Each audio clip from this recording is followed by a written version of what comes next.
Kalau orang plonga-plongo adalah orang yang nggak ngerti apa-apa. Dikit pun dia nggak ngerti, nggak bisa ngomong, nggak bisa melakukan apapun. Kalau Pak Jokowi kan enggak. Faktanya, ketika menjadi wali kota, menjadi gubernur, ketika menjadi presiden, beliau melakukan PDCA dengan sangat baik. Beliau adalah planner yang baik, doer yang baik, checker yang baik, dan beliau adalah pelaku action yang baik. Di dalam pemerintahan Pak Jokowi, semua planner-planner beliau yang beliau katakan ketika kampanye dilakukan semua, termasuk membantu SMK jadi mobil, jadi produk. Ada nggak mobil SMK di Indonesia? Ada, dan banyak. Kalau orang bilang mana SMK, buta dia itu, buta matanya. Harus dicolok matanya pakai mobil SMK. Dia hanya bicara mana, tapi dia tidak mau mendatangi showroomnya lalu membeli. Dan itu dibuatkan tagar-tagar. Mana SMK, mana SMK, mana SMK. Dan sampai sekarang orang banyak yang percaya kalau SMK itu nggak ada di Indonesia. Karena apa? Ya karena ulah buzzer-buzzer mereka itu yang membuzerkan mana SMK, padahal udah ada SMK. Zaman sekarang ini ya teman-teman, menjadi buzzer itu duit. Itu lowongan pekerjaan buzzer itu. Jadi kalau kita mau bikin sebuah kebohongan, bayar buzzer. Kebohongan itu akan menjadi kebenaran. SMK itu ada, tapi mereka berbohong. Mengatakan mana, tidak ada SMK. Janji Pak Jokowi tentang SMK nggak ada. Bahkan seorang dokter Rismon percaya itu. Artinya apa? Rismon ini dokter abal-abal. Dokter yang percaya hoax. Rismon ini dikerjain Roy Panci untuk meyakini bahwa ijazah Pak Jokowi palsu. Begitu teman-teman. Dan ini yang membuat saya jadi tertawa. Karena hoax yang disebarkan oleh para pembenci ini mampu membuat orang-orang pintar dengan titel bererot ini menjadi bodoh dan membodohkan diri. Kayak model Refli Harun itu kan pintar, tapi menjadi bodoh karena percaya hoax. Membodohkan diri karena ingin menyebarkan hoax. Itu mereka.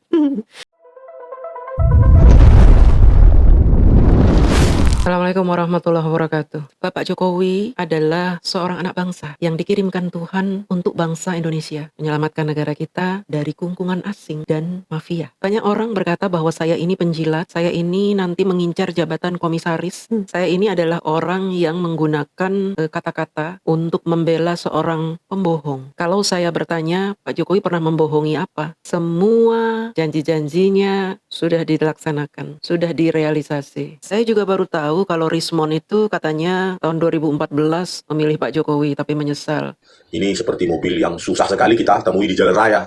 Seperti mobil gaib gitu ya. Makanya kita ingatkan kepada Prabowo Subianto atau pemimpin-pemimpin yang akan nyapres ya, atau nyawapres tahun 2029, kalian harus konsisten antara ucapan dan tindakan. Kalau tidak, ini zaman digital, kalian akan terus dibully sepanjang hidup kalian. Ya, apalagi itu menjadi bahan kampanye utama kalian. Ya, misalnya Prabowo Subianto dan Gibran Raka Buming Raka ini ya menjanjikan akan menyediakan lapangan pekerjaan 11 juta atau 19 juta itulah. Ya. Bagaimana kalian mewujud nyatakan ini selama 5 tahun ini? Gitu loh. Jadi jangan nanti ketika udah hampir selesai atau udah selesai, malah ketika ditanya seolah-olah mengdisown gitu ya, bukan saya, itu begini begitu, banyak alasan gitu. Gara-gara Pak Jokowi bohong soal mobil SMK. Seorang pakar yang mengaku lulusan Jepang, S1, S2 di UGM, tapi bodoh sekali ya, percaya pada isu bahwa mobil SMK itu tidak direalisasi. Kalau saya tunjukkan bukti-buktinya bahwa mobil SMK itu sudah dijalankan dengan baik oleh Pak Jokowi, apakah Rismon masih percaya? Tentu tidak. Pembenci tidak akan pernah percaya meskipun kita memberikan bukti-bukti nyata tentang apa yang mereka sangkakan. Bahkan soal ijazah saja yang harusnya sudah selesai ketika lembaga UGM menyatakan Pak Jokowi kuliah di sana, lulus dengan titel insinyur, mereka pun tidak percaya. Mereka menganggap UGM itu dibayar. UGM itu lembaga yang membela seorang pembohong. Bahkan UGM dituduh Ternak Mulyono juga. Jadi siapa saja yang membela Pak Jokowi dianggap penjilat, dianggap dibayar, dianggap Ternak Mulyono. Itulah pembenci. Ini realita yang kita hadapi saat ini. Bahwa pembenci itu adalah merasa orang yang paling benar, orang yang saat ini berjuang, membela keadilan dan kebenaran, anti kritik, tidak mau diprotes. Kalau ada yang memprotes, mengungkapkan berita sebaliknya, maka akan disebut penjilat dan orang yang mengincar jabatan. Gitu. Itu mereka, pembenci seperti itu. Wah, ibu ini bayarannya gede nih. Bela-bela Gibran, bela-bela Jokowi, bela-belain orang plonga-plongo. Padahal saya bisa memberikan bukti nyata yang bisa dibuktikan secara kasat mata. Bukan hanya talk the talk ya, bukan cuma omon-omon, tapi secara nyata saya bisa buktikan itu. Masuk akal apa yang saya buktikan. Tapi tetap saja mereka akan mengatakan saya ini penjilat, pembela pembohong, bahkan ada yang lebih sadis lagi. menyebutkan saya ini simpanannya Jokowi. Sebegitunya mereka sampai-sampai mereka membuli orang yang membela orang yang mereka benci. Kalau kita mengatakan bahwa mereka ini pembenci, orang-orang yang sakit hati karena pernah dipecat, kalah pilpres, orang yang nggak diberikan jabatan, mereka menyangkal itu semua. Mereka pasti akan bilang, oh ini nggak ada urusannya dengan itu. Ini urusannya dengan bangsa dan negara. Kami adalah anak-anak bangsa yang tidak ingin negara ini terus-menerus dibohongi oleh Mulyono.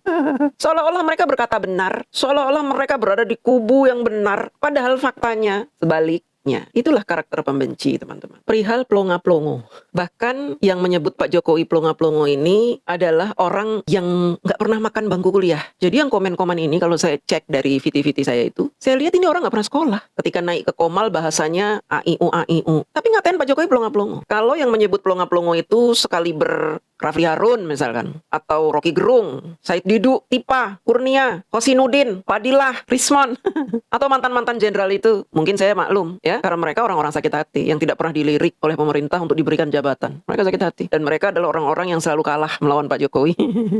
Siapapun yang mereka dukung selalu keok. Jadi mereka sakit hati. Pak Jokowi ini harus disingkirkan, karena kalau nggak disingkirkan siapapun yang kita usung pasti keok. Dan saat ini mereka sedang membawa-bawa nama SBY, nama AHY untuk mengalahkan Pak Jokowi dan Mas Gibran. Menghasut, mengadu domba. Padahal kita semua tahu SBY dan AHY itu begitu sakit hati dengan Abah ya. Begitu sakit hati dengan Anies Baswedan. Sebenarnya ini hanya rekayasa mereka, cara-cara mereka untuk menjatuhkan Pak Jokowi dan Mas Gibran ya. Sekalipun ini benar, seandainya SBY benar seperti itu sama juga Pak SBY sedang menggali kuburan itu. Pak SBY itu saat ini sudah dikembalikan harga dirinya dengan memuliakan AHY. Pak Jokowi memberikan jabatan kepada AHY, dilanjut oleh Bapak Prabowo, kemudian Bapak Prabowo mengangkat Bapak SBY sebagai salah satu bagian dari Danantara. Ini kan sebuah penghargaan yang luar biasa. Kembali lagi tadi, perihal plonga-plongo. Kalau yang berkata Rocky Gerung, mengatakan Pak Jokowi plonga-plongo, ya menurut saya sah saja. Memang Rocky Gerung kan tipenya seperti itu. Dia merasa dirinya pintar, cerdas, wawasannya luas, intelektual, cara dia berbicara juga tak-tek, walaupun gak ada isinya, tak, tapi gak ada isinya. Jadi dia menganggap bahwa dirinya adalah lebih pintar dari Jokowi. Dan rata-rata orang yang menyukai Rocky Gerung adalah orang-orang yang wawasannya rendah. Jadi menganggap Rocky Gerung itu, wah, orang hebat. Dan saya kasih tahu, orang-orang seperti Rocky Gerung adalah orang cerdas, tetapi kecerdasannya tidak pernah dia realisasikan dalam bentuk karya-karya. Sebuah karya yang bermanfaat buat orang banyak. Dia hanya punya ide, dia cerdas, intelektual, idenya banyak, tapi dia tidak bisa merealisasikan. Karena apa? Isi kepalanya itu hanya kata-kata. Berbeda dengan orang yang sedikit bicara, sulit untuk bernarasi, maka di kepalanya ini hampir tidak ada kata-kata. Karena apa? Dia maunya kerja, merealisasikan apa yang ada di kepalanya. Proyek-proyek yang ada di kepalanya.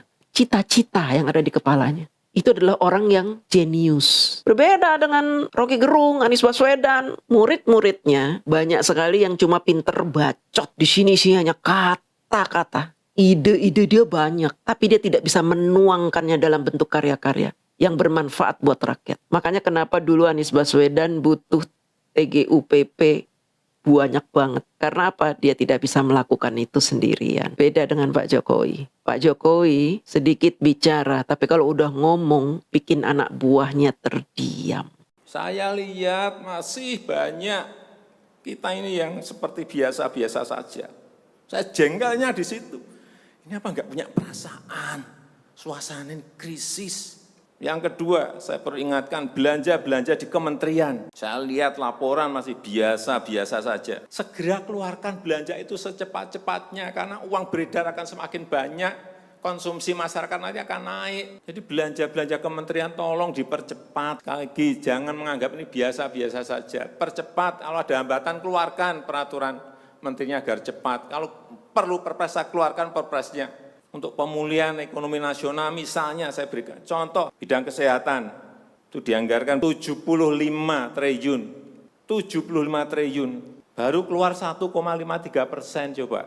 Uang beredar di masyarakat kerem ke situ semua. Segera itu dikeluarkan dengan penggunaan-penggunaan yang tepat sasaran, sehingga men-trigger ekonomi, pembayaran tunjangan untuk dokter spesialis, untuk tenaga medis, segera keluarkan. Belanja-belanja untuk peralatan, segera keluarkan. Ini sudah disediakan 70-an triliun seperti itu. Bansos yang ditunggu masyarakat, segera keluarkan. Kalau ada masalah, lakukan tindakan-tindakan lapangan. Meskipun sudah lumayan, tapi baru lumayan. Ini extraordinary. Harusnya 100%. Di bidang ekonomi juga sama. Segera stimulus ekonomi bisa masuk ke usaha kecil, usaha mikro. Mereka nunggu semuanya. Jangan biarkan mereka mati dulu baru kita bantu, nggak ada artinya. Langkah apapun yang ekstraordinari akan saya lakukan untuk 267 juta rakyat kita, untuk negara. Bisa aja membubarkan lembaga, bisa aja reshuffle, udah kepikiran kemana-mana saya. Entah buat perpu yang lebih penting lagi. Istilah plonga-plongo inilah yang menyebabkan para pembenci itu menggiring pemikiran rakyat untuk mempercayai fitnah mereka perihal ijazah Pak Jokowi. Jadi sebagian besar rakyat yang membenci Pak Jokowi semakin benci, semakin yakin bahwa Pak Jokowi itu nggak punya ijazah, nggak pernah sekolah. Karena framing tadi plonga-plongo. Teman-teman, kenapa ketika saya menyebutkan Pak Jokowi itu hebat, jenius, mereka menganggap saya ini penjilat? Karena apa? Pendapat saya ini bertentangan dengan framing yang sudah disebarkan oleh kaum pembenci itu yang menyebut Pak Jokowi plonga-plongo. Jadi kalau saya sebut Pak Jokowi jenius, cerdas, mereka, ini ibu ini ngelindur apa ya? Ibu ini gak waras, orang plonga-plongo begitu, gak punya ijazah, masih aja disebut cerdas. Hahaha. Tawa mereka, ngetawain saya. Makanya saya ingin mengubah mindset tentang plonga-plongo ini.